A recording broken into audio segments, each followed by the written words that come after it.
মুস্তাফিজ আইপিএলে চলে যাবেন বাংলাদেশের হয়ে এক ম্যাচ খেলেই। আইপিএল খেলার অনুমতি পেলেন টাইগার পেসার মুস্তাফিজুর রহমান। দিল্লি ক্যাপিটালসের এই পেসারকে 8 মে থেকে 24 মে পর্যন্ত আইপিএল খেলার অনুমতি দিয়েছে Bangladesh cricket board. BCB press বিজ্ঞপ্তিতে জানিয়েছে, সংযুক্ত আরব আমিরাতের বিপক্ষে 2 ম্যাচের টি-20 সিরিজে শুধু প্রথমটিতেই খেলবেন মুস্তাফিজ।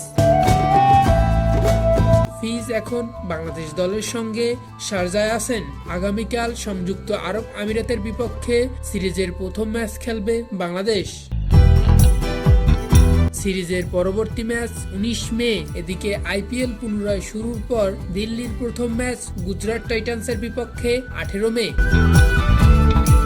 তাই স্বাভাবিকভাবে মুস্তাফিজ দিল্লি অথবা বাংলাদেশ যে কোনো একটিকে মিস করতে হতো। মুস্তাফিজ বাংলাদেশকে মিস করেছেন।